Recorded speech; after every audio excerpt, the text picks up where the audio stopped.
顾凌渊，交出虎符。北境战事已平，你手握重兵，久镇边关，朝中多有非议。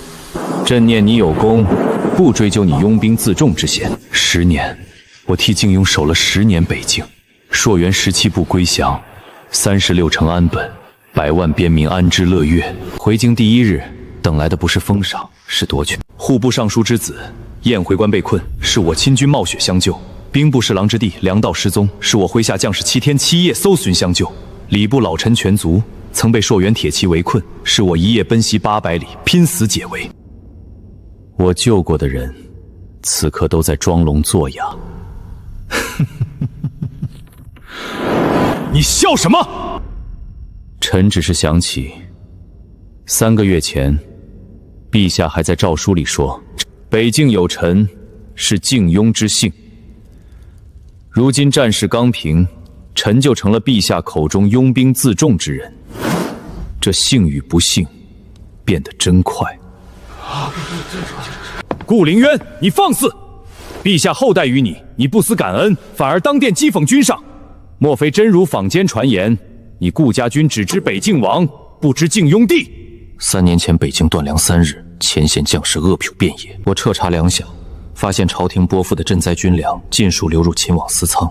彼时蛮族压境，家国为重，我无暇回京清算。不料今日落井下石之人，竟是他。秦相说我拥兵自重，可有证据？北境军只听你一人号令，这便是证据。边军听令，是因为本王与他们同时同寝，同守边关。他们的兄弟战死，本王亲自收尸；他们的父母无人奉养，本王开均田养之。他们断粮时，本王把自己的马杀了分给他们。秦相人在京城，手不沾血，脚不踏雪，却敢问为什么边军听我？那本王也想问一句，边军不听浴血守城的将帅，难道听你这个坐在暖壳里算计军饷的人？顾凌渊，你眼里还有没有朕？有，所以臣今日站在这里，而不是在北境点兵。陛下，顾凌渊当威胁君上，其心可诛。臣请陛下即刻收回北京虎符，修其王爵，召顾家军各营主将回增述职。臣不议，北境不可只知顾王，不知天子。长宁，你来说。父皇，儿臣请解除与顾凌渊的婚约。顾凌渊，你活着回来，我便嫁你。顾凌渊常年在外，性情刚烈，杀伐太重，如今又惹朝师非议。儿臣身为靖庸公主，不愿卷入兵权之争，更不愿嫁给一个让父皇不安的人。这是你的真心话？是。好。顾王爷，公主殿下金枝玉叶，本就不该嫁给边关粗人。如今你交出兵权，安分做个闲色侯爷，也算全了陛下恩典。做人还是识趣些好。你是哪位？裴少恒，现任御前营副统领。没听过。顾凌渊，你何必如此羞辱人？羞辱？我在北境10年，见过的将领都是从死人堆里爬出来的。他假胄崭新，虎口无检，站姿虚熟，这样的人我没听过，很奇怪吗？够了，顾凌渊，今日陛下给你体面，你莫要不知好歹。来人，取虎符。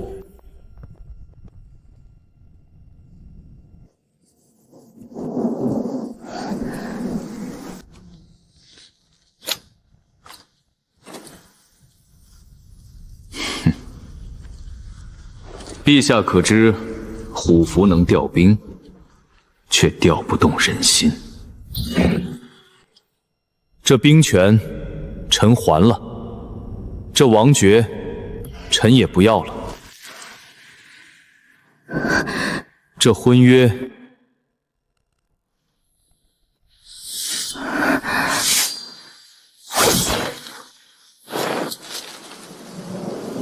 婚约。臣也还了。等我回来。你若不回，我便等你一辈子。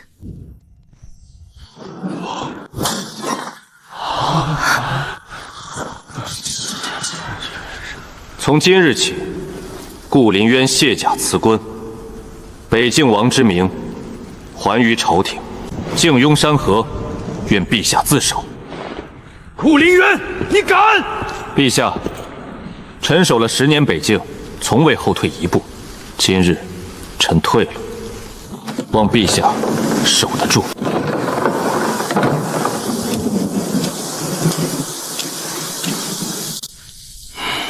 没了兵权，他顾林渊也不过如此。传旨，裴少恒即日赴北境，接斩顾家军。朕倒要看看，没了虎符，他顾林渊还剩什么？你方才为何不劝朕留下他？陛下若强留顾林渊，北境必矣。他交了虎符，卸了王爵，若仍被扣在京城，反倒显得陛下忌惮功臣。所以你让朕放他回北境？不是放虎归山，是引蛇出洞。裴少恒持虎符前去接管北境，若北境军奉旨，则顾林渊不足为顾；若北境军仍只认顾林渊，不认虎符，那便坐实了他拥兵自重。到时陛下再动他，天下无人能说半个不字。好，好，朕倒要看看虎符和顾林渊到底谁更能调得动北境。没有仪仗，没有亲卫，连一匹马也有没有？10年前北上，京城10里长街相送。10年后平定北境归来，夺爵退婚，卸甲。顾林渊，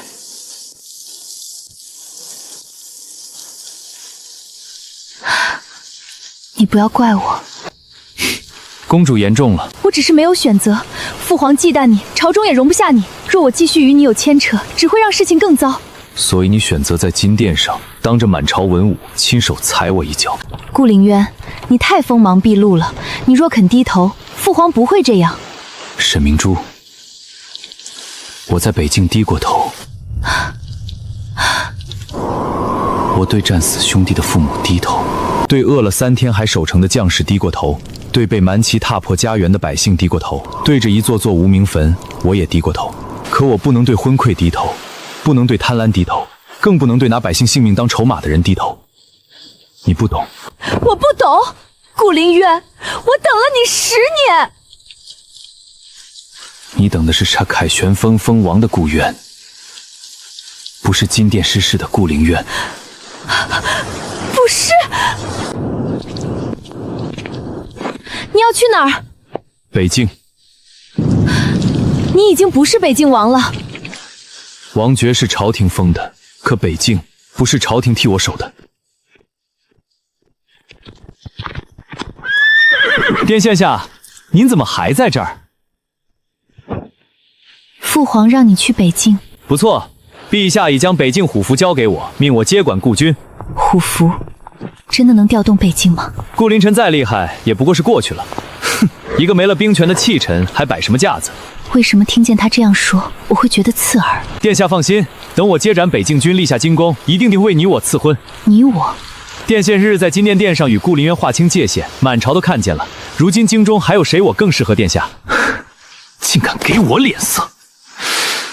无妨，顾林渊已经倒了，北境军迟早是我的，公主也迟早是我的。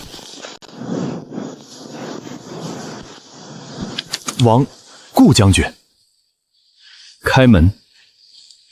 陛下没有旨意，我辞官了，一个白身出尘，也要圣旨。开城门。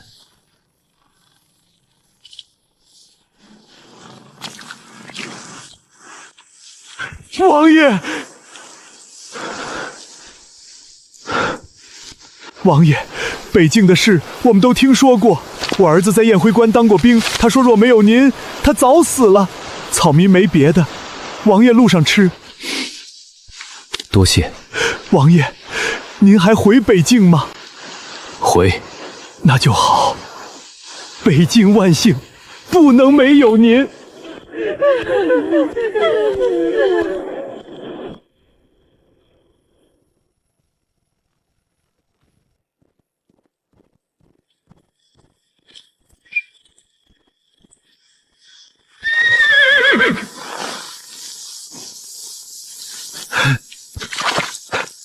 林掌柜，京中消息来了，说王爷被萧决交了虎符，辞官离京。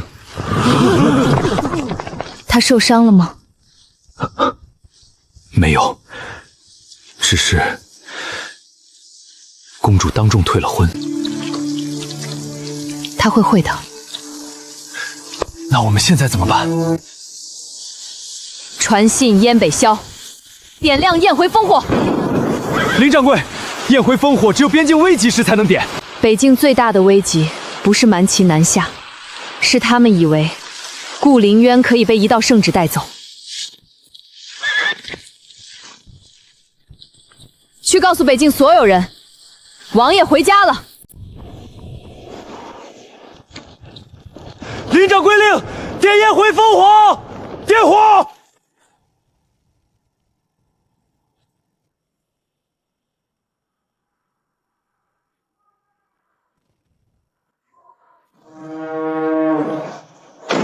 是焰回烽火，王爷要回来了。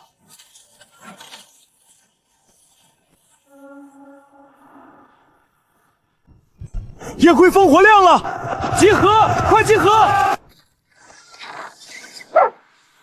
是焰回，王爷要回来了。粮车备好，走北道。只要顾家军抗旨，顾凌渊便再无翻身之日。等我接管顾家军，北境便是我的功劳。京城还沉浸在夺回兵权的喜悦里，可他们不知道，真正的北境从这一夜开始醒了。雨停了，北境的深处还是这么冷。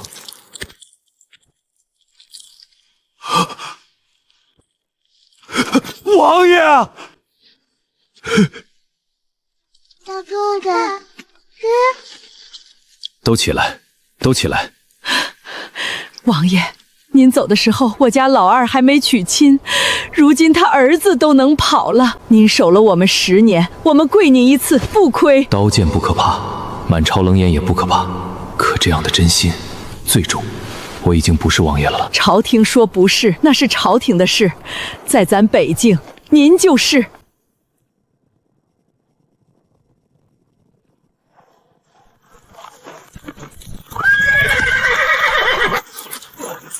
末将燕北萧，恭迎王爷归北。恭迎王爷归北。我已交出虎符。末将知道。我已被萧王决。末将知道。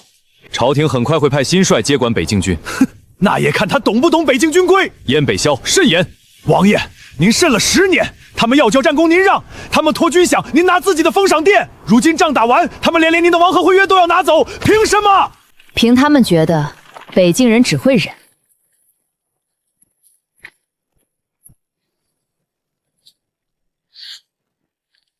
归雁商行林兆雪见过王爷。是你点的焰回烽火？是。王爷，林掌柜也是为了……你可知私点烽火是重罪？知道。那你还点？因为北境需要知道您回来了。我若不回北境呢？那我就带着粮车去找您。找我做什么？问您一句话。什么话？您是要继续替那把龙椅委屈自己，还是要替北境百姓活一次？我若活自己，天下会乱。您不活自己，天下已经乱了。报！京城急令，陛下命御前营副统领裴少恒持虎符接斩北境军。哼，来得真快。裴少恒已至雁回关外，命各营主将即刻出城跪迎。还说什么？他说北境旧部若仍称您为王，便是抗旨。他算什么东西？拿个虎符就想让我们跪？王爷，我去会他。都不许动。王爷，北境军是守家国的，不是用来斗气。他还是那个顾凌渊，被伤得那么狠，却仍记得刀该朝向哪里。去雁回关。陛下有旨，顾凌渊已被削去王爵，北境军即日起由本将接掌。开城门！你们敢抗旨？顾凌渊，你来的正好，本将奉旨接掌北境军，你还不让他们开门？你奉旨找我做什么？他们是你的旧部，自然听你的。陛下不是说北境军该听虎符吗？虎符在你手里，你自己调。一道虎符还调不动这些兵。北境军听令，开城，跪迎新帅。虎符在此，你们想造反吗？虎符是真的，但北京旧制，新帅接防需虎符、兵部官边防图印、粮草交割册4样齐陪。裴大人有虎符，其余3样呢？本将奉陛下旨意而来。边关不是金殿，少一样错已赢，错已成。裴大人若要接防，请先拿出粮草交割册。粮草交割册。大人既然新帅，想必带了粮草、军饷、年衣、商药吧？北境昨夜落雪，商营缺药，左兵营3个月没发足饷，军田还等着种子。裴大人先解决哪一件？放肆！本将是陛下亲封的新帅，你一个商女也敢质问本将？商女不懂官威，只懂谁让边军吃饱，谁就有资格说话。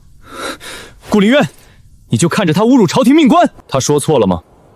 北境军不是京中宴席上的摆设，你想接管可以。粮草呢？军饷呢？冬衣呢？边防图看过吗？你什么都不知道，只知道拿着虎符让守边10年的将士跪你。顾凌渊，你这是煽动军心！军心若能被几句话煽动，那是你无能。报！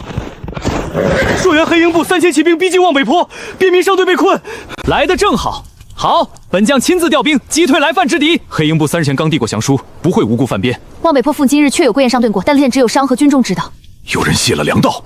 少废话，敌军来犯，正好让你们看看本将如何平敌。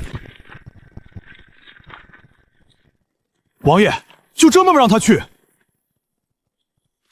让他吃一次亏。可商队和边民怎么办？所以我们也去。王爷要我带路吗？你手里有真图。王爷怎么知道？你不会把真正的路给一个草包。哼。那王爷接好。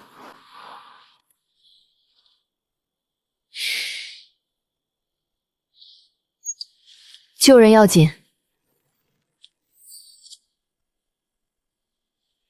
燕北骁，点300轻骑，绕雪松岭，先救边民，再劫黑鹰部。是。看见没？护符符不响，王爷一动，北境就活了。北境竟是这种鬼地方！这鬼地方怎么打仗？闭嘴！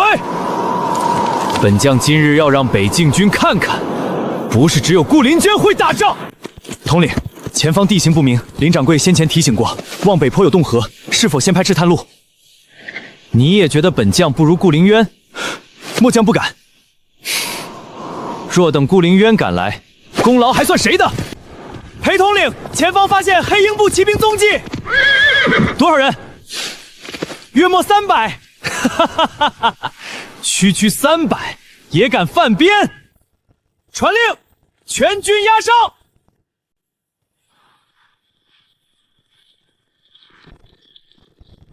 统领不对，这里像是洞河。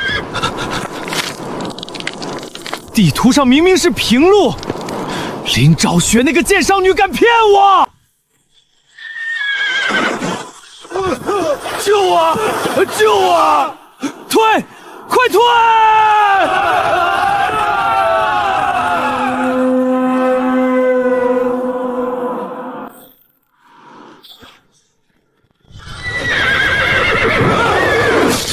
盾！举盾！别急，别急！护本将！快护本将！首领，杀吗？不杀。有人用假信引我来这里，又放出靖庸商队被困的消息，就是想让我们和靖庸朝廷结死仇。那我们来做什么？等一个人。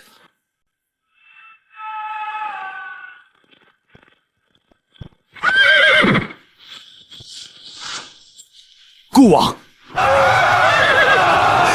顾凌渊。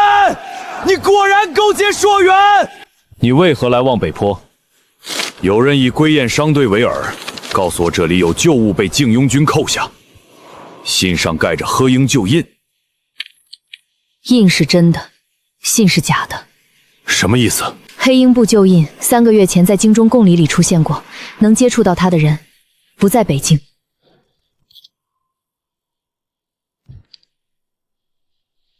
秦怀燕，或者他身边的人。顾林渊，你少在那里装模作样！你与蛮部私会，证据确凿。你先活着出去再说吧。跪下！救人！王爷，这帮人刚才还要接管咱们。他们是靖庸兵，不是裴少恒一个人的私兵。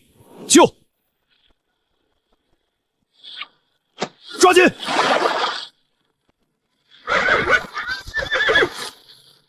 伤药拿来，火盆靠近。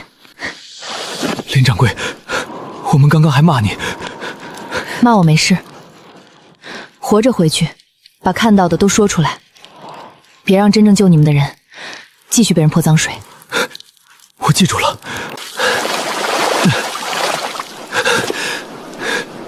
别碰我！你再说一遍！顾凌渊，你别以为救了本将，本就会感激你。今日之事，本就是林兆学给了假图。裴大人，我给你图时提醒过你望北坡洞河危险，是你说不劳我操心。何况我只是商女，裴大人可是陛下亲封的新帅，新帅打仗竟要全靠商女给图。你早知道真路，却故意看本将出丑。我若不来，你现在已经沉在冰河里。裴少恒，边关不是金殿，在这里错一步，死的不是你一个人，是跟着你的兵，是路上的百姓，是无辜的商队。王爷，燕回关急报，京城来使入关带来陛下第2道旨意。什么旨意？陛下命王爷即刻回京受审，罪名是私结硕元，抗旨不遵。顾林渊，听见了吗？陛下要审你，你若不回京，就是坐实谋逆。原来如此。今日望北坡不是为了杀裴少恒，也不是为了结商队，我救御前营便坐实与黑鹰部见面。我不救，御前营死伤惨重，罪名更大。是给京城百姓看的，他们要把你从北京的守护神变成私通外地乱臣。王爷每次这么笑，都代表有人要倒霉。他笑什么？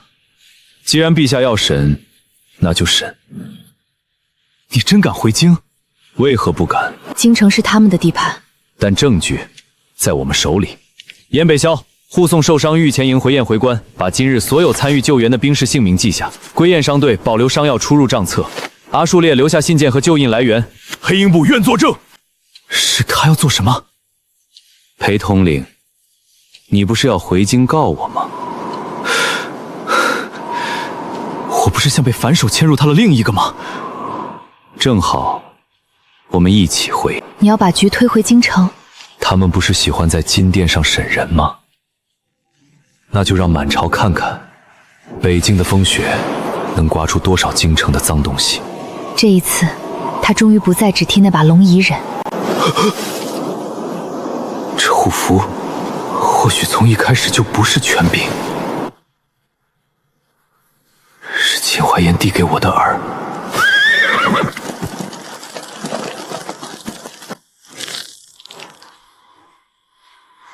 回京。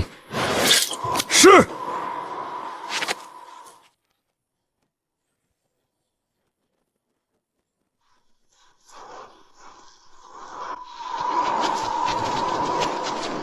不能王爷回去。上次回京，他们夺了王爵和胡胡。这次再回去，秦怀燕那帮人不知道要怎么办，王爷。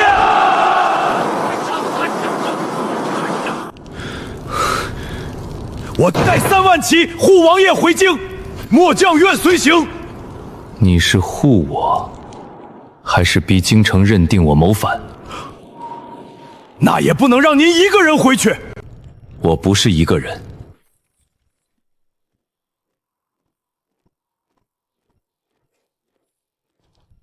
王爷带证据回去，我带账回去。林掌柜，你也去。望北坡的局不是孤立的，军饷拖欠，粮泄漏，旧印外流，御前营冒进，每一样都指向京城。这是归雁商行这7年往北境运粮的账，每一笔军粮到仓亏缺多少，谁签收，谁转运都有记录。这些年缺了这么多，他明明都知道，却从未拿这些苦处为自己辩过一句。这是朝廷拨给北境的军饷，账面上每年足额，实际上到北境时少3成，最多1年少5成。怪不得前年冬天西营差点断粮。不是差点，若非王爷把皇帝赏赐的金银全换了粮，西营早断了。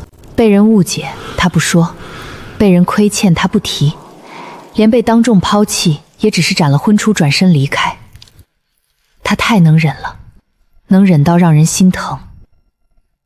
还有最关键的一点，这不是账册，是货票。3个月前，秦家名下的昌隆粮行从州调走8万吨粮，8万只。票面写的是赈济北境军需，但那批粮从未到过北境。他们敢吞军粮？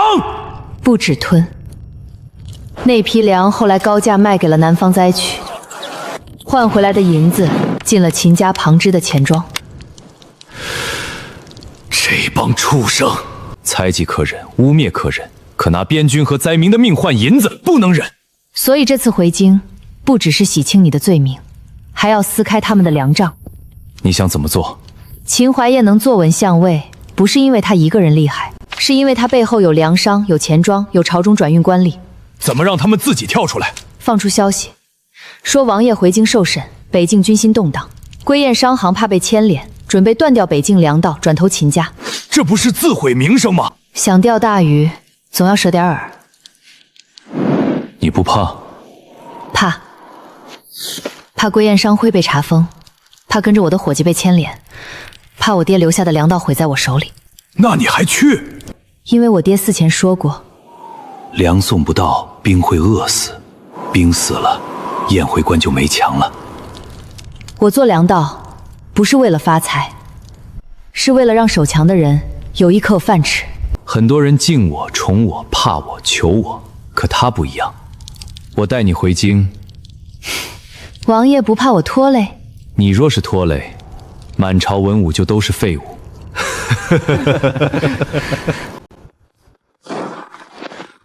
王爷，长宁公主到了雁回关。她来做什么？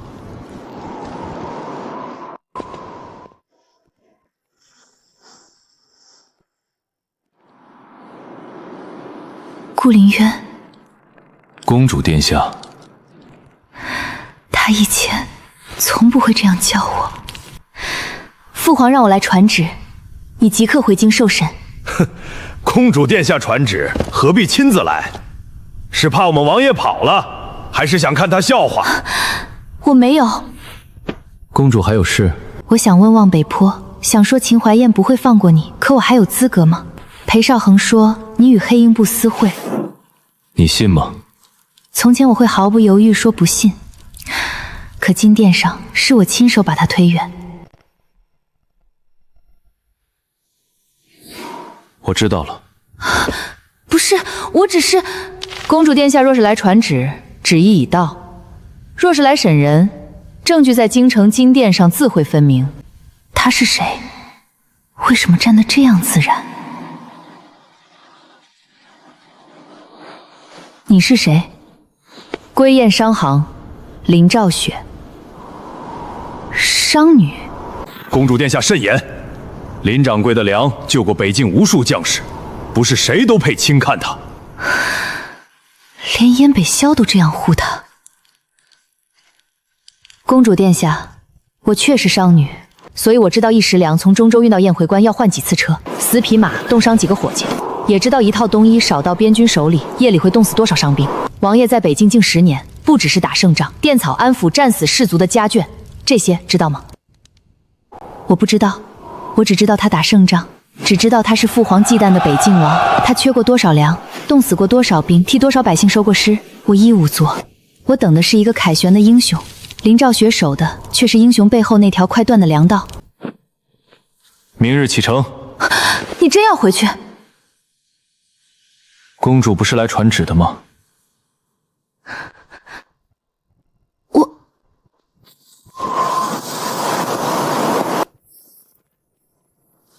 你喜欢他，我敬他，也心疼他。至于喜不喜欢，不急。原来不是他抢走了他，是我自己把他弄丢了。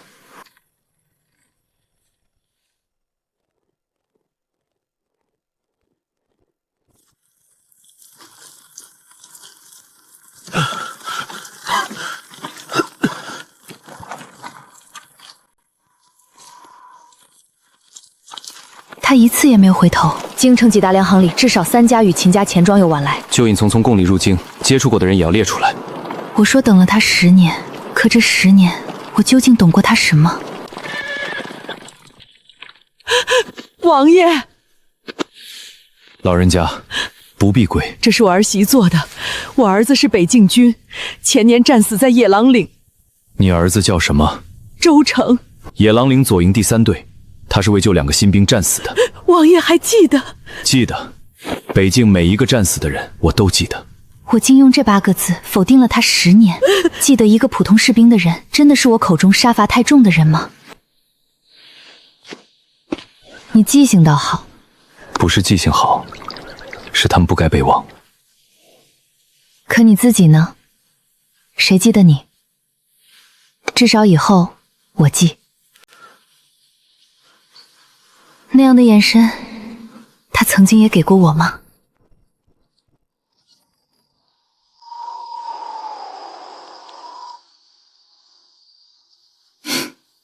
果然来了。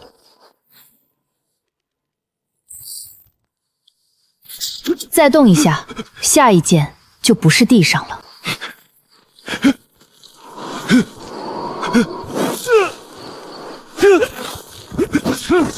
跑得了吗？拿下！谁派你们来的？是写了什么？秦怀燕这老姑。不止秦怀燕，他们知道账册的位置，说明队伍里有人递消息。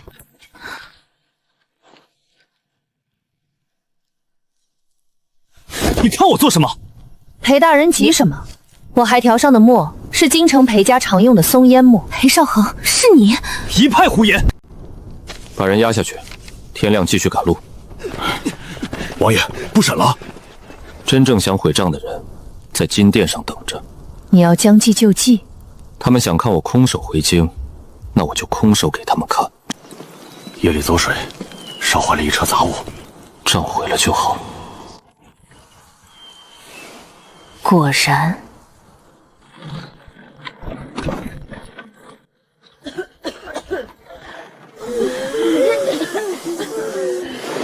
中州不是去年丰收吗？看这样子，像是遭了灾。不是天灾，灾民手上还有新谷，说明他们不是九恶流民，是刚离开田地不久。如果真是灾年逃荒，百姓会带种子。那他们为什么逃？只要有种子，就还有回家的念想。因为家没了。老人家，你们从哪里来？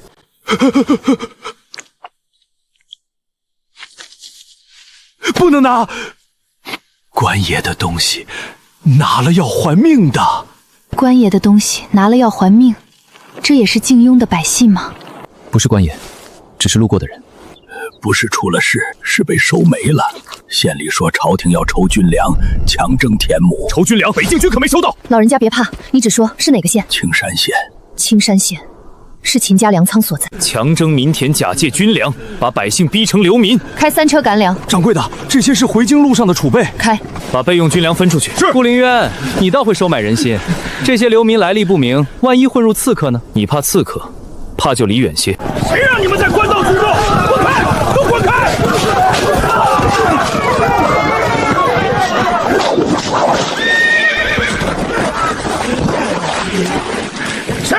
谁敢袭击朝廷命官？志恒，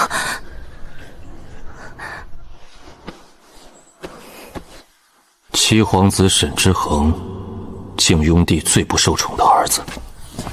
皇姐，你怎么在这里？我听说青山县流民进京被拦，就出宫看看。七殿下，您私自出宫，还与流民混在一起，若被陛下知道，只怕……小人不知七殿下在此。我若不在，你便可以纵马踩踏。谁的命令？县令说这些流民不能进京，若惊扰贵人，就要我们人头。不推脱责任，不顾及面子，先护人，再问责源头。这个皇子不一样。顾将军，他不是卿马，是辟邪。七殿下，今日多谢顾将军救人。殿下也救了人，我救不了多少，至少你想救。他们都说我软弱，说我没用，可他说，至少我想救。所谓软，也许只是还没有学会残忍。带上这名官吏，流民暂时安置在驿站外，分粮，登记祭籍。归燕商行的人去青山县查田契和粮仓。我也去。七殿下，此事自有官府处理，官府若能处理，他们就不会流落到这里。我要带他们进京。志恒，你可想清楚了？你若带刘晴进京，会得罪很多人。为什么不吃完？给妹妹留。皇姐，我想清楚了，如果做皇子，只能看着他们被赶走，那我宁愿得罪人。你心里的答案出现了，还要再看看。那就让京城也看看。相爷，顾灵渊似乎与七皇子同行了。七皇子？不，他们今宴不是要证据吗？相爷，要不要阻拦？证据说不了话，人却可以死。他们会出手，而且会比望北伯更狠。他们越以为仗毁了，金殿上的刀就越锋利。听说顾林渊要回京受审了，那顾林渊被削爵后心有不甘，回北境便暗中联络朔元黑鹰部。顾将军守北境10年，不至于吧？听说10几部蛮族首领都去见他了，那不是谋反是什么？清明裂了缝，金殿上才好定罪。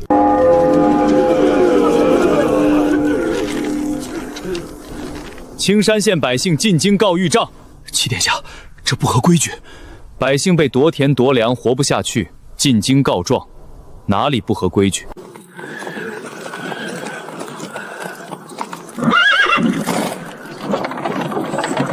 该死，怎么偏偏堵在城门口？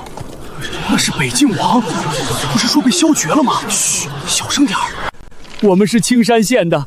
官府说要筹北境军粮，收了我们的粮，又说我们交不起赋税，把田划给秦家粮仓筹军粮。顾将军不是也在这儿？问他！北境军从未收到青山县所征粮草。快入宫禀报！陛下，七皇子带流民堵在城门，顾林渊也在城外。胡闹！志恒什么时候敢做这种事了？陛下，七殿下年幼，恐怕是受人蛊惑，不如即刻宣刚回京，就给朕苏林渊、七殿下并相关人等上殿，当朝问明。好。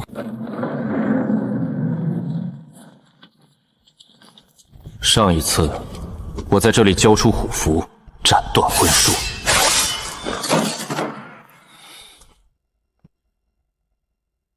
顾灵元，朕命你回京受审，你却带流民堵城，你眼里还有没有朝廷？臣以辞官，今日站在这里，不为自己，为青山县372户百姓申冤。朕问的是你私通黑鹰部一事。陛下，臣亲眼所见，望北坡一战，顾灵烟与黑鹰手首领阿木列私会，北境军不听虎符，只听顾林渊号令，此等行径以尽谋逆。朔元17部多年来只认顾林渊，不认靖雍朝廷，此事若不严查，国法不可旁落，顾林渊必须交代。这里不问真相，只看谁声音更大，谁权力更稳。你有何话说？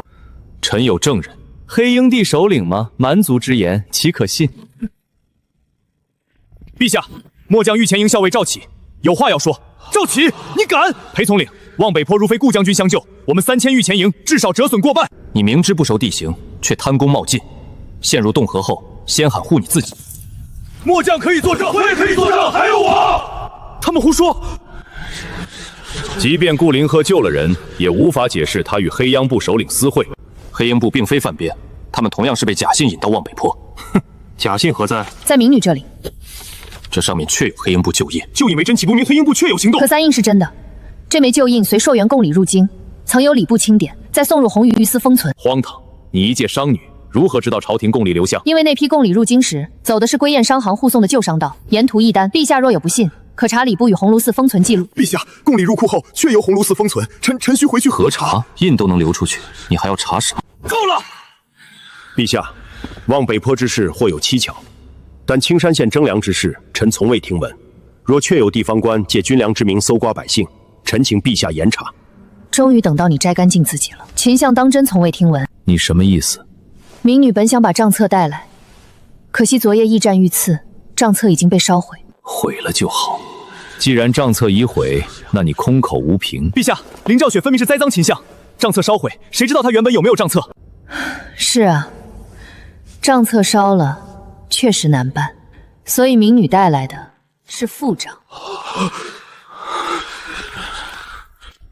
抬进来。真正的账册，昨夜就已让人从水路送入京城。被烧的那一车，是民女抄给刺客看的假账。他早就知道。秦相，现在账册能说话了。一两笔错账杀不了人，可若粮行、钱庄、官府全连成线，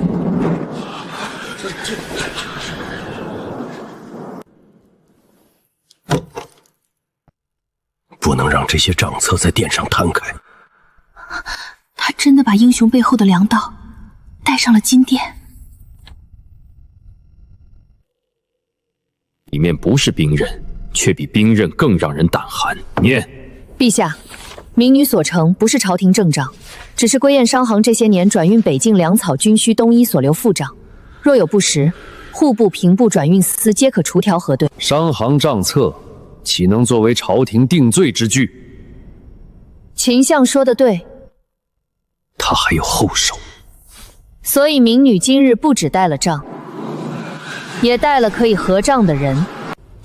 靖雍13年，朝廷拨北境军粮12万担，户部账面记以存数发往雁回、拒马、定双3关，但归雁商行转运记录显示，实到北境8万7千担，少3万3千担。靖雍14年，北境东衣4万套，实到2万6千套，缺1万4千套。原来不是天太冷，是有人把他们的冬衣吞了。同年冬，巨门关冻髓伤兵137人。靖雍15年，秦家昌隆粮行接替中州粮仓转运。同年，北境军粮亏缺达到5成，但昌隆粮行向南方灾区高价售粮8万道，粮种、批次、封仓印记与北境军粮一致。他每说一句，殿上就敬一分。若传出去，天下百姓会如何看朕？一派胡言！商行账册岂能作为朝堂定罪之据？秦相方才说过这句话，所以民女说了，还有人证。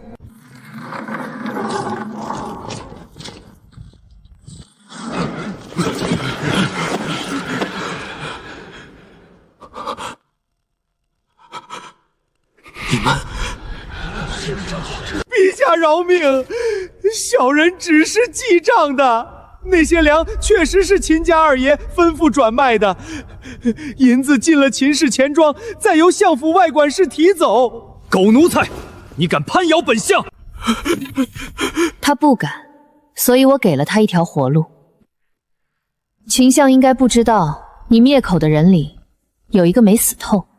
他临死前把昌隆粮行暗账藏在了青山县一座破庙里。这位老账房看见暗账落在我手上，才肯开口。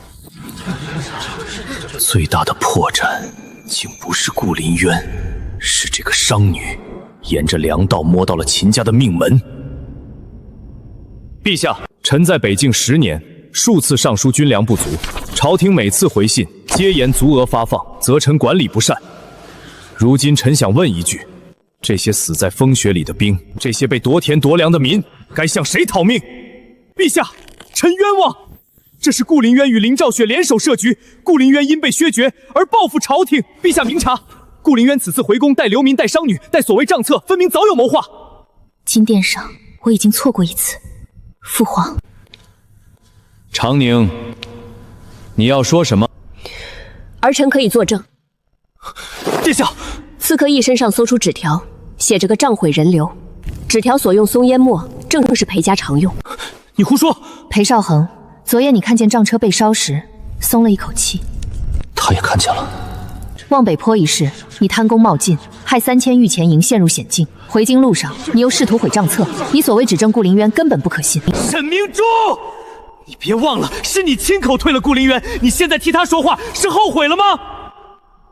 是，我后悔，但我今日站出来，不是求他回头，也不是为儿女私情。儿臣当日错看顾凌渊是私错，儿臣愿领前错，但裴少恒必须查。他终于不再只想着自保，到这一刻，他才真正像个公主。父皇，儿臣请查青山县，请查军粮，请查秦家。你也要逼朕？儿臣不敢逼父皇，儿臣只是想让父皇看看，靖庸的百姓快活不下去了。他还稚嫩，还不够狠，却至少愿意低头看百姓。传朕旨意，裴少恒暂押天牢，青山县令、中州转运官、昌隆粮行相关人等即刻拿问。秦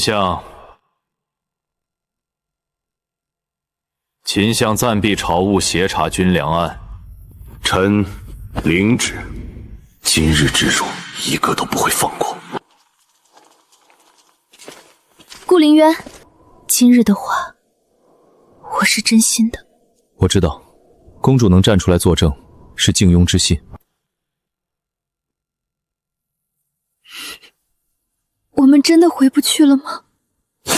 婚书断在金殿上的时候，就回不去了。我不是输给了他，是输给了曾经那个不够坚定的自己。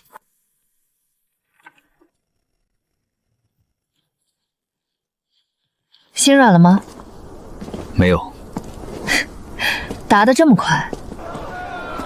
我只是觉得他终于做了一件对的事。那你呢？我什么？你也该做一件真正想做的事了。还不到时候。等旧朝自己烂到遮不住。什么时候才到？等天下人都看见，谁才该坐在那个位置上？你要扶他？若他撑得起这江山，我便扶他一程。那这条路会很难。你怕吗？不怕，我只怕你又一个人扛。这次不会。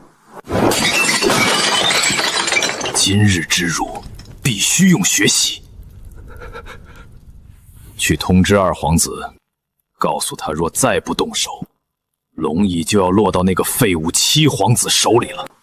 太子早亡，诸皇子凋殁，原本能争位的只有沈知觉，可现在七皇子被京城看见了。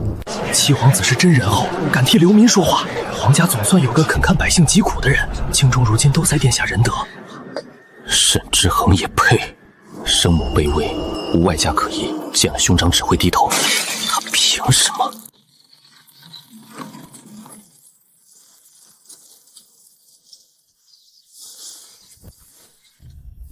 秦相，你不是说军粮案牵扯不到你身上吗？臣低估了那个商女，一个商女你都收拾不了。现在京中都在说七弟仁德，父皇昨日甚至让他旁听3、4会审，意味着陛下开始看见七殿下了。人一嫉妒就会犯错，那就让北境乱。所以只要北京再起狼烟，朝廷第一反应必是调顾凌渊回北。他若回去，京中无人再押军粮案；他若不回，北京失守，民怨也会落到他头上。回也错，不回也错，谁来乱北京？真正可以利用的是赤狼部。贺连魁父兄都死在顾凌渊手上，他表面请降，心中必恨。告诉他，顾凌渊已失势，朝廷准备清洗朔源降部，挑拨部族内斗，让赤狼先动，朝廷再逼顾凌渊表态。顾凌渊难杀，林兆雪难缠，沈之恒太碍眼。只要北境一乱，所有人都会回头看北方。到那时，我便能把账册一本一本烧干净。3日后，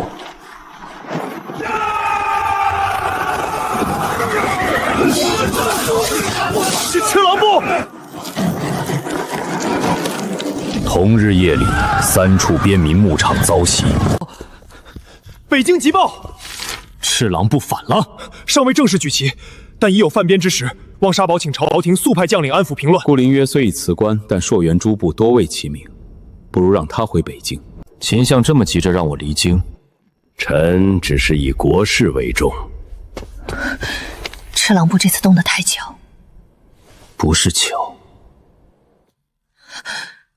京城有人递了刀。赤狼缺盐、缺茶，铁，冬季以来更离不开靖戎边事。若不是有人许了好处，贺连魁不会在这个时候动。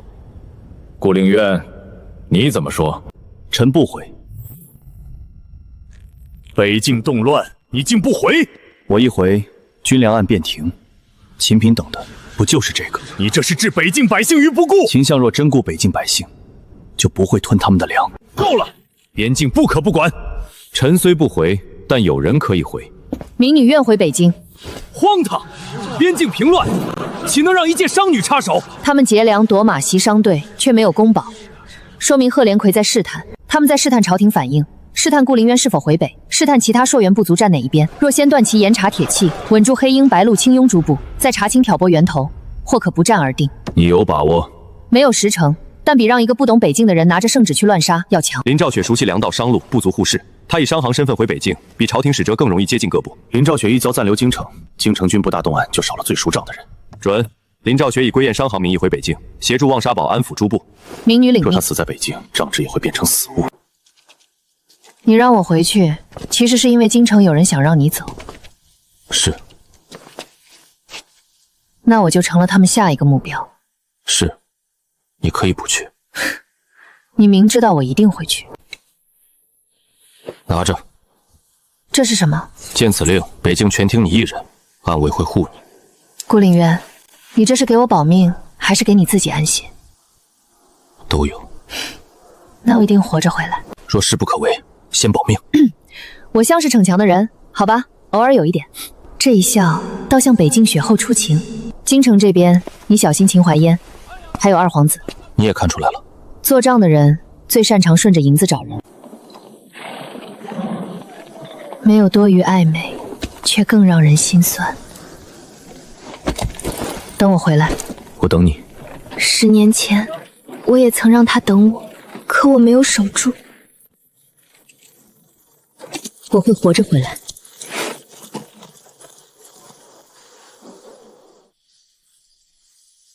京城的局还没完，北境的风也才刚起。没有旨意，谁也不得见。老人病弱的，先送医馆。齐殿下是真把咱们当人看。是啊，他还亲自给孩子发粥。别跪，鞋还没补好呢。你是皇子，不必亲手做这些。你能补几双鞋，能发几碗粥。为民做事，光靠心软不够，要立规矩，要用人。志恒记下了。把流民分户登记，老人幼童病患单列，青壮愿做工者安排修仓、筑路、搬粮，每一斗粥从哪里来，到谁手里，都要记账。这样就不会被摊掉。还会有人贪，但账越轻，手越难伸。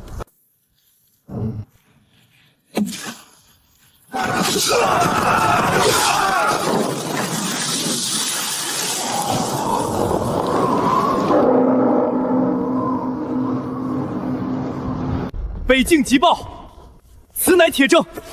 请君策。此乃请君策。赤狼与顾凌渊之早与其勾结。父皇，儿臣也不愿相信顾将军谋逆，可血书已至，赤狼已动，他们又要把罪扣到顾将军身上。顾凌渊，你如何解释这封血书？错处太多。北京军令从不用本王2字，只述顾凌渊3字。贺连魁父兄皆死于我手，选仇人做盟友，是嫌自己死得不够快。血书上盖的私印是我3年前丢失的旧印，此事曾在兵部备案。陛下确有此事。北境800里急信。林兆雪送来的。归雁商行于望沙堡外截获赤狼密使1名，其身携京城银票3张，票号为万通钱庄，银票背面暗记与二皇子府采买账印相合。污蔑！知觉。父皇，儿臣冤枉。万通钱庄银票流通极广，陈氏铁铺虽与儿臣府上有采买往来，但儿臣绝不知赤狼之事。此事需详查，眼下最要紧的是平乱。父皇，儿臣愿请旨派兵北上，平赤狼之乱。二殿下派谁？燕北萧。燕北萧乃北境旧将，熟悉边情，让他奉朝廷圣旨北上，可安军心。这是要把燕北萧也治走。燕北萧，末将在。若赤狼继续犯边，格杀勿论。末将遵旨。王爷，他们这是把我也调走，那我抗旨不去。你敢抗旨，他们今晚就敢说北境军反了。明面接旨，暗中听林兆雪调度，到望沙堡后不可滥杀。可圣旨写的是格杀勿乱，将在外，先保北境。若将来陛下问罪，我担。每次都是您担。这次不止我，林兆雪也在，王爷很信他。他看得清北境，只是北境。末将多嘴。见到他，把这封信给他。里面写什么？3个字。3个字。王爷到底写了什么？棋子已经分开。通知陈安，青石岭私隐备案，不能留。顾林渊留在京城，林兆雪身在北境，燕北萧去了望沙堡。只要其中一处弦断，整盘局都会塌。下一刀落向了青石岭私隐备案。林兆雪抵达望沙堡时，正赶上第2场雪。林掌柜，你可算来了。伤亡如何？盐仓死了11人，伤27人。赤狼部没攻堡，只烧了盐车，抢了2批粮。贺连魁派人放话，说若朝廷敢派兵，他就召朔元诸部共反。他缺盐了。什么？若真要反，第1刀该砍1刀，第2刀该断枫树，第3刀才是盐仓。他先烧盐车不是立威，是急。那我们怎么办？断盐。他都来抢盐了，我们还断？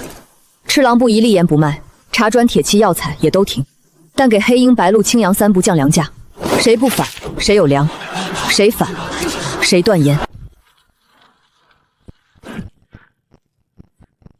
林掌柜，阿术烈首领，黑鹰部不反，望北坡一事，顾王救了我部生命，黑鹰记恩。黑鹰部今年冬粮归燕商行按旧价供，多谢。赤狼部内部可有人能压贺连魁？有。谁？老祭司乌代。当年赤狼战败，正是乌代劝部众接受鞭笞，才保住赤狼老弱。他现在在哪儿？被软禁在赤狼营，这就麻烦了。不麻烦。既然贺连魁缺盐，那我就带盐去见他。林掌柜不可，赤狼营现在就是狼窝，你去了还能回来吗？我不去，乌霸出不来。何况我不是去送死，我是去做生意。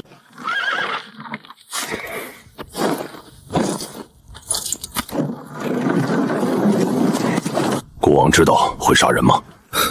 王爷不会杀林掌柜，那杀谁？看谁敢动林掌柜。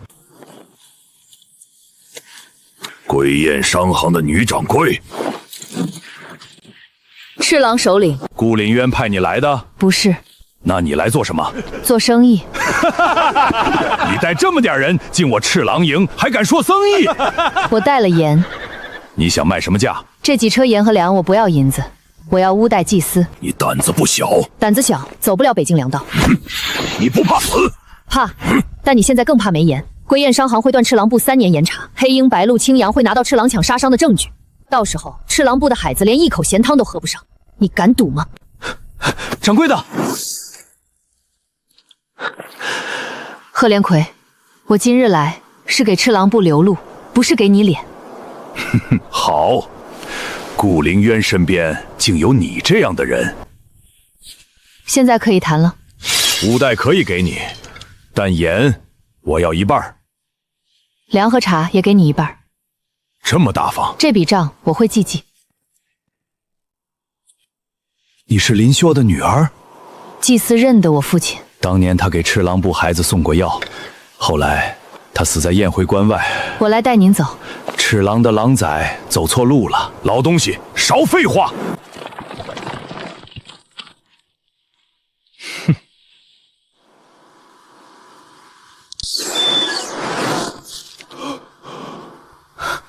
老韩，误会，手下人见华了。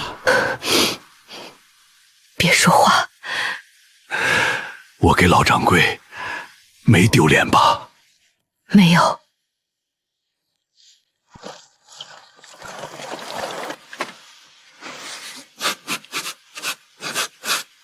赤狼营，贺连魁。你会报仇？会，但不是现在。你忍得住？做粮道的人最会算账。欠敏的账要连本带利。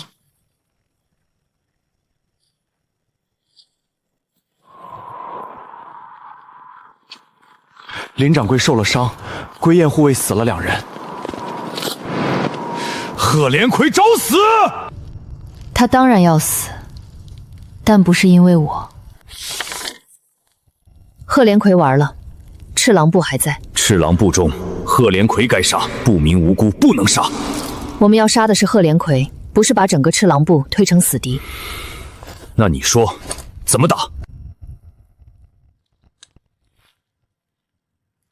让赤狼部自己看清，跟着贺连魁，只有死路一条。3日后，贺连魁率赤狼族骑兵逼近望沙堡。往前走！这个畜生！将军，圣旨写的是格杀勿盾，若他们靠近城门，你看清楚，前面是牧民，不是兵。可若他们中混着赤狼厮士呢？杀血仇做事，不杀城门危险。你怎么上来了？看贺连魁怎么撕。他拿老弱挡前面，我们不能射。当然不能。是5代祭司，祭司还活着。贺连魁不是说祭司被靖庸人杀了吗？闭嘴！那是靖庸人找来的假祭司。赤狼的孩子们，我若是假祭司，谁还记得《狼神记》第3页该唱哪一支归魂歌？这是只有赤狼部祭司才会完整传承的古歌。贺连魁，你骗赤狼的害子，说靖庸要杀尽我们；你骗朔元诸部，说黑鹰要吞赤狼。你拿京城人的银子换赤狼人的命，你还配称狼子吗？老东西，你敢背叛背叛赤狼的人是你！望沙堡告赤狼部众，今日只诛贺连魁一系。凡放下兵器，护送老弱退生者不追。愿归边事者严查招救，愿随贺连魁者一同反叛。列阵站稳，私自后退者按军规惩戒。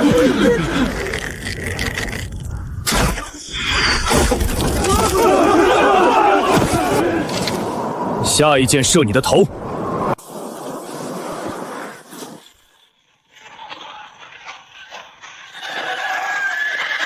阿叔烈，贺连魁，你拿假信害我黑鹰，又想拖朔元17部一起死。今日黑鹰不陪你。赤狼牧民可退，贺连魁的兵不许过界。他不是来探烟，他是来拆我的根。林昭雪，我要你的命！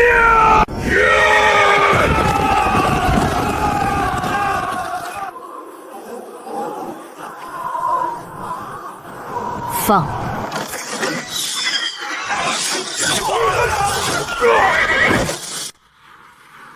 开侧门，站守队，随我！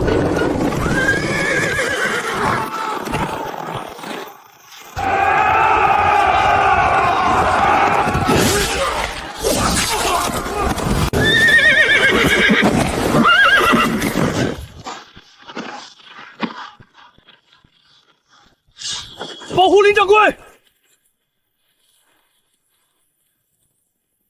第3架短弩。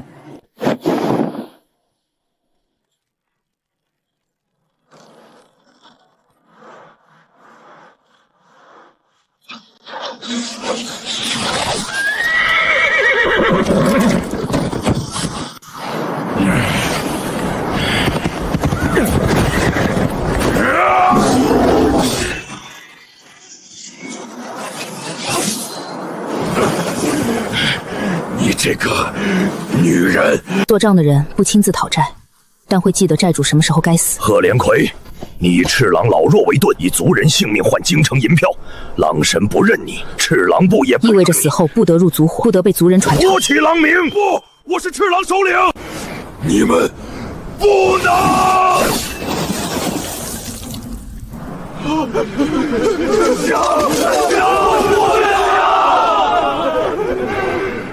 赤狼部想。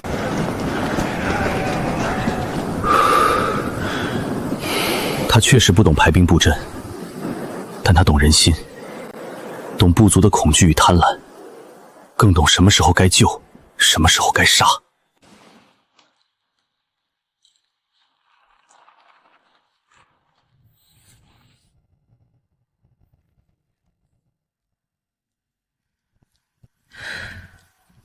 终于抓到尾巴了。林掌柜，这些送回京城，二皇子就完了。幕后之人不会坐等证据入京。抄3份，1份明送京城，1份暗走黑鹰部商道，1份交燕将军亲卫，800里加急送顾凌渊。我亲自安排。掌柜的，京城急信。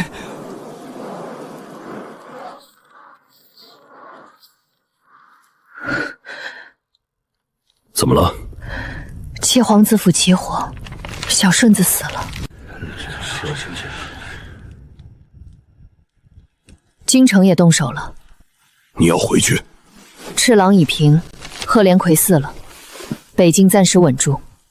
现在该回去算另一笔账。烧水啦！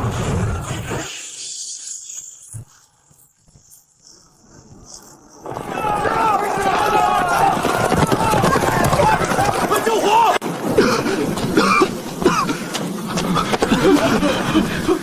小顺子呢？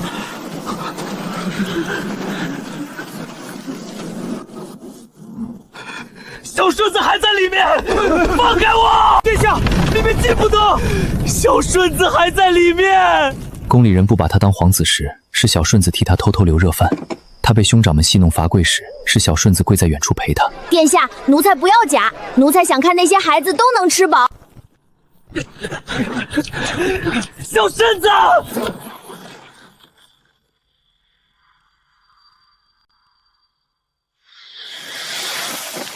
火被扑灭时，天边已经泛白。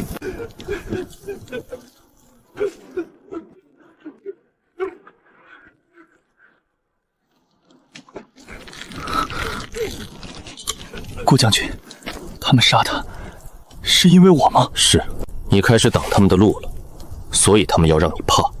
可他只是个小太监，他没有赫人。在他们眼里，只要挡路就该死。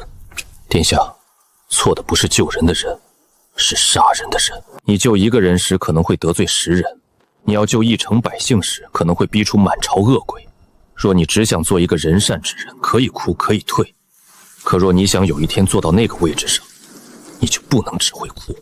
你怕吗？我怕。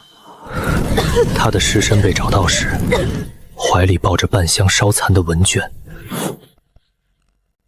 不退，我怕，但我不退。那就先查。顾将军，七殿子，火场查过了，后院库房发现火油，东侧书销门栓从外面被封过。还有什么？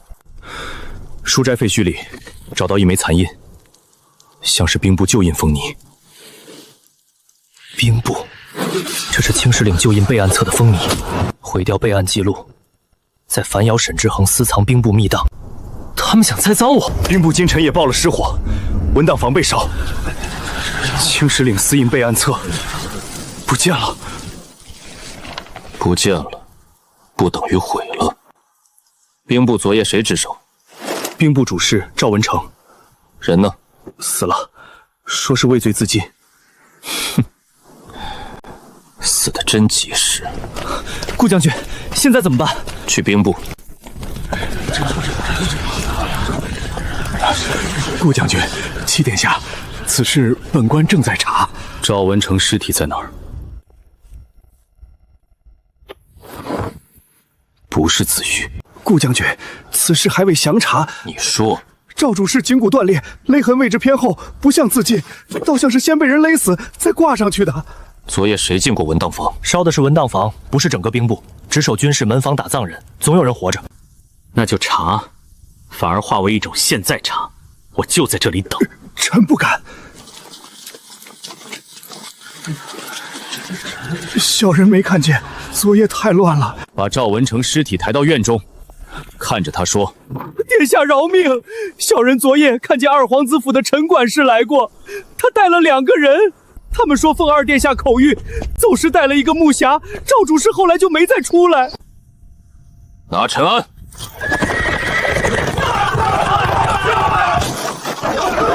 走。又是畏罪自尽，是灭口。二皇兄会说这一切都是陈安自作主张？会。今日才知道，他们杀人也这么熟练。所以你要更熟练的查他们。志恒，皇姐，小顺子的事我听说了。死人不会说话，账册会。王爷，林掌柜急信。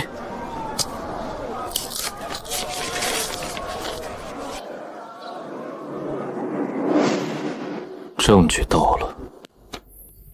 林掌柜在北境赢了。赤狼乱平，贺连魁死了。入宫。我也去。七皇子府起火，我可以作证。昨夜二皇兄府上异常调动，我也可以作证。父皇，儿臣冤枉。陈安虽是儿臣府中外管事，但儿臣从不知道他私通赤灵。陛下，陈安既已畏罪自尽，认罪书也在，不可因一奴才之罪牵连皇子。秦相果然熟练。顾凌渊，说证据。陈氏铁铺给赤狼部提供铁器，万通钱庄银票流入赤狼，二者皆属陈安名下，儿臣不知情。二殿下急事。父皇，儿臣昨夜在宫中看见二皇兄府上长史入宫，他没有总景宁门入，景宁门值守记录被改过。改宫门记录。沈明珠，你血口喷人！父皇，儿臣府上被纵火，若这是陈安一人所为，同夜起火，他如何调动二皇子府银票？如何素日让铁铺攻赤狼？如何深夜入宫？如何进兵部文档房？又如何同一夜烧了儿臣宅邸？知觉，你说，父皇，儿臣真的冤枉，这是有人构陷儿臣。七弟近日得民心，顾凌渊又有应力之心，他们是想除掉儿臣，为七弟铺路。若二皇子倒台，谁得利最大？还请陛下明察。秦相，你这是倒打一耙。你笑什么？臣笑秦相终于急了。带人。秦厉，你怎么在这里？秦相不如问问他昨夜为何去见陈安。不关我的事，是二殿下让我传话。你放屁！陈安说兵部旧印备案不能留，是二殿下点了头，秦相默许。七皇子府那把火是陈安安排的人，他说烧掉流民名册，再栽给顾林泉旧印私藏。胡言乱语！陛下，秦厉必是被顾凌渊屈打成招。他不是我抓的，是小顺子留下的，里面不只有流民户籍，还有他查到的周良去向。小顺子不会说话了，但他留下了这个。拿下秦厉！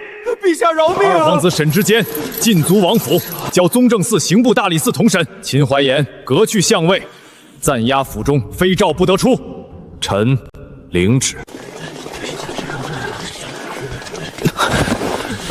顾将军，我没有哭。我看见了。可我很想哭。想哭就哭，哭完继续查。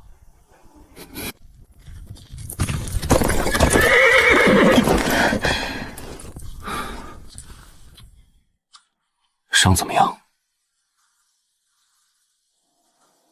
还好。还好就是不好。王爷越来越不好糊弄了。以后别拿自己做饵。若不做饵，贺连魁不会露破绽。那也别亲自做。你担心我？是。顾凌渊，等这件事结束，你还要继续一个人吗？若我说不想呢？他只是一路并肩，告诉他，你可以不必一个人扛。好。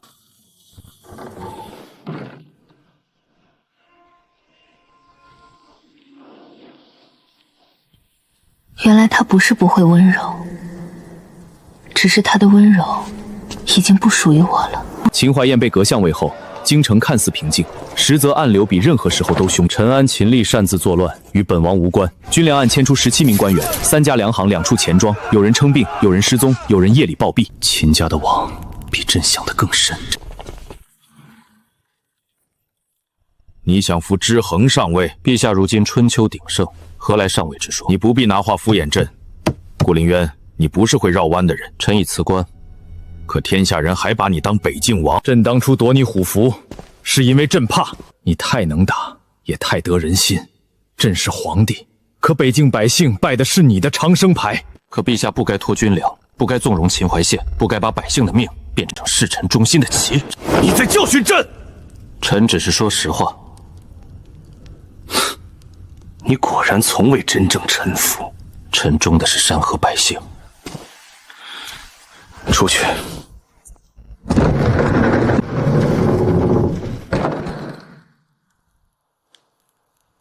秦淮烟不可用，二皇子不可用，顾灵渊不可控。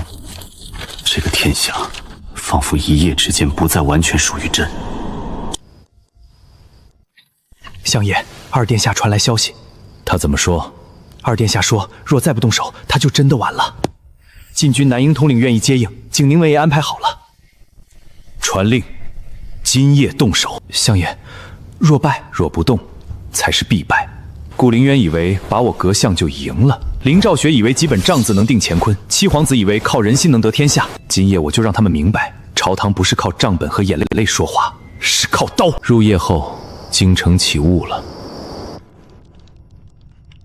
你该休息。等我把这笔对完。王爷这是要抢？抢你？顾灵渊，你知道这句话很不像你吗？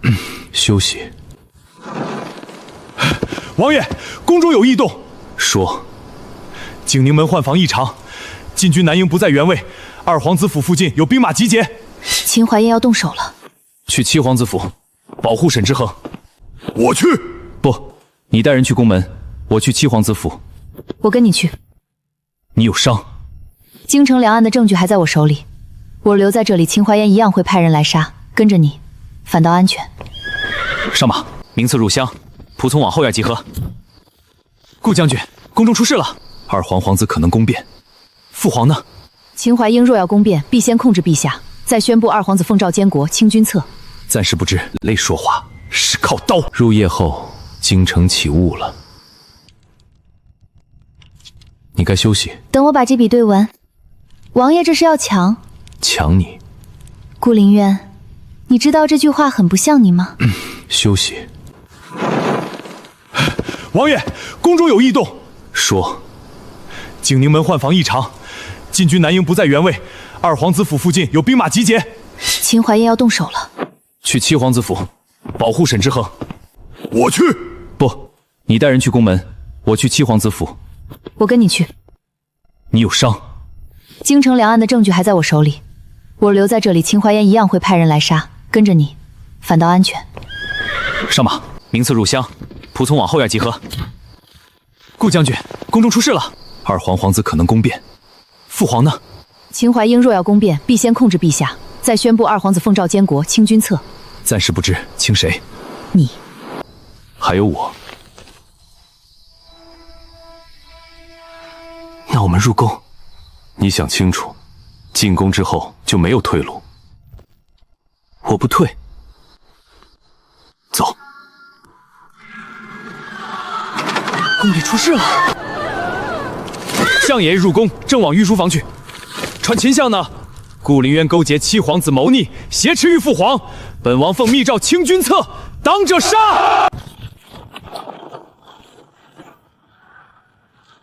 二殿下夜闯宫门，披甲带兵，你说谁谋逆？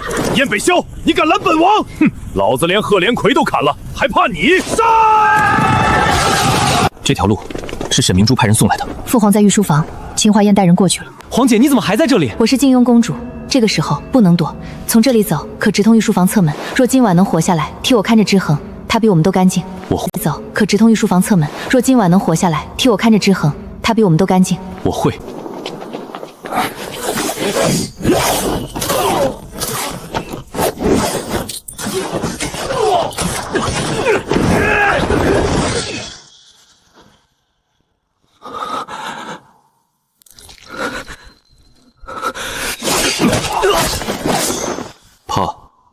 怕，还能走吗？能。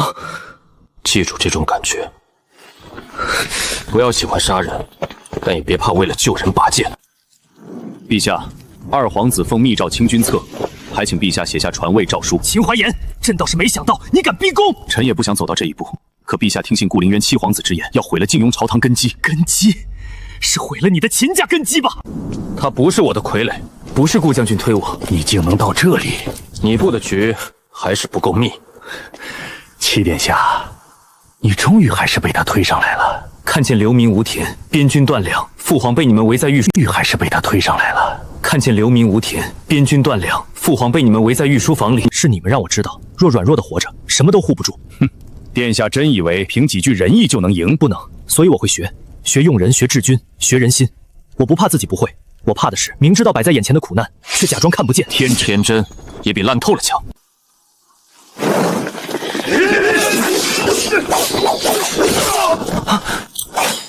站我身后！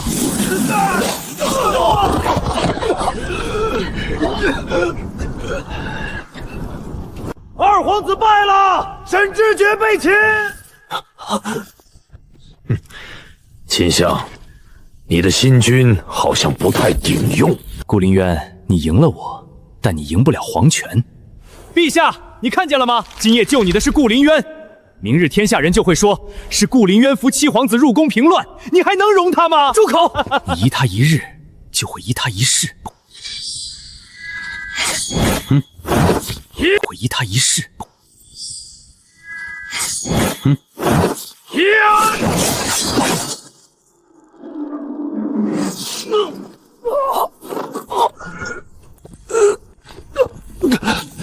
还想咬人？你会明白的，功臣没有好下场。你再重、再强、再忍，坐在龙椅上的人永远容不下你。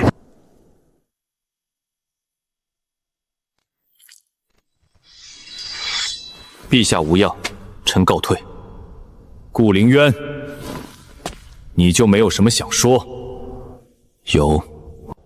秦怀言说的对，臣守北境时，陛下遗臣拥兵；臣交虎符，陛下遗臣收买人心；臣回京查案，陛下遗臣拥立皇子；臣今夜救驾，陛下仍会遗臣功高震主。这样的君臣，走不到明年。你想反？臣不反，但陛下。臣不反，但陛下已经守不住景雍。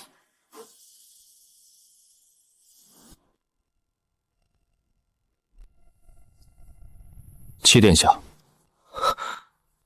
进去。顾将军，我今夜之后，靖雍需要一个能让百姓信的人。你若害怕，就回头看看小顺子。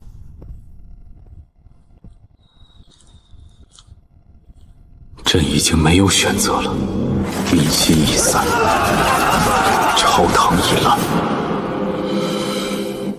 拟诏是。二皇子沈之泽谋逆逼宫，废为庶人，交宗正司严审。秦怀言勾结乱党，逼宫谋逆，押入天牢。3司会诊。朕德伯至朝纲拜外滩，边民受。今日起，传位七皇子沈之衡，朕退居太上火。父皇，之衡。你若真怜之衡，你若真怜百姓，就坐稳他，别想朕。儿臣领旨。宫变夜终于结束。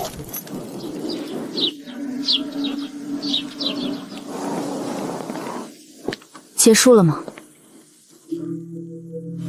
不，才开始。那就继续。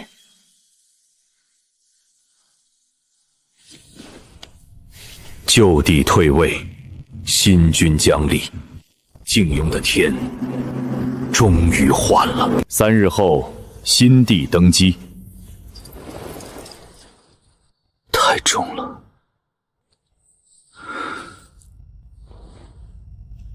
陛下，该上殿了。走。吾皇万岁！万岁！万万岁！过去，那张龙椅。岁！万万岁！过去，那张龙椅是他不敢想的东西，如今，却成了不能逃的责任。奉天承运。天命太远，百姓太近。太上华没有出席。据说他病了，也据说他不愿亲眼看那个曾经最不起眼的儿子坐上龙椅。军粮案，朕必彻查到底。第一道旨，彻查军粮案。秦怀彦、沈知觉及涉案官员，一律3司会诊。凡吞军粮、强征民田、逼民为流者，按律从重。第二道旨：青山县被侵夺田亩，一律归回原主；无法返乡者，由朝廷暂给荒田、种粮和农具。设清账制度，所有粮款公开张贴，由官府、商行、百姓三方互查。第三道旨：重整北境防务，恢复固林州北境王爵位，归还北境虎夫。顾将军，不，恢复固林州北境王爵位，归还北境虎夫。顾将军，不，顾王，北境10年，靖庸负你，如今朕将虎夫归还，请顾王替朕，替靖庸百姓，再守北境。陛下可知，虎夫能调兵，却调不了人心。朕知道，所以朕不是拿虎符命你，是请你。臣领命。第一，但臣有3请。顾王请说。北境军粮账册独立设档，兵部、户部、北境3方各存1份，任何调拨需3方合印。准。第二，边军府序不得再经地方层层转手，由北京军府造册，朝廷拨银归燕商行协助送达。林掌柜愿意吗？愿意。准。第三，北京户事由朝廷设官监管，但不得随意赶到边市严查铁器之册。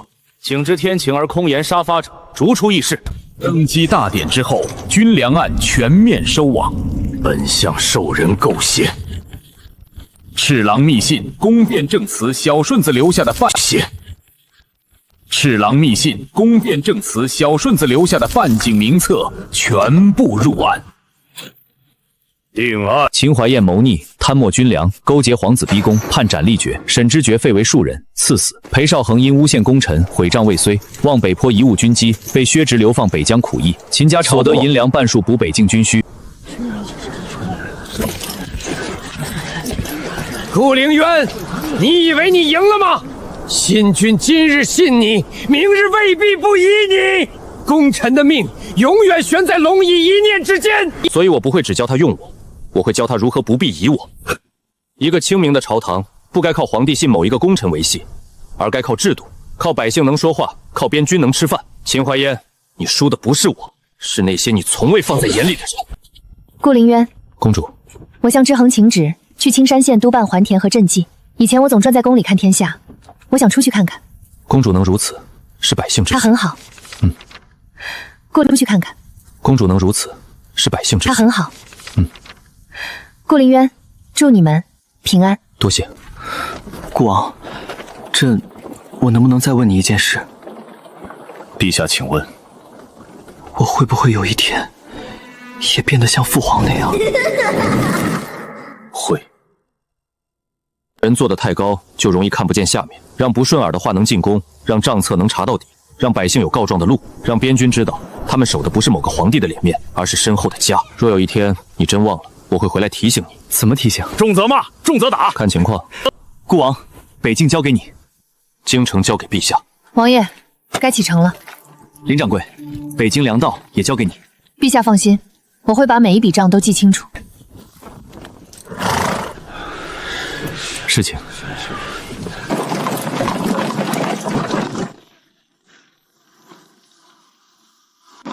顾王一路平安，林掌柜保重。林掌柜名声。顾王一路平安，林掌柜保重。林掌柜名声都快赶上王爷了。燕将军嫉妒？不敢不敢。累吗？才出城就问累。顾凌渊，你以后不必总把担心藏成命令，你可以直接说。我担心你。我知道。王爷回北京后，第一件事想做什么？查军粮仓。我就知道。你呢？先睡3天。好，回北京，先让你睡3天。1年后，燕回关的春雪来得很晚，新粮已经入仓，军饷按月发放，每一笔都有回支，每一户都有记录。林掌柜那算盘比老子的刀还好使。朔元诸部也安稳了许多。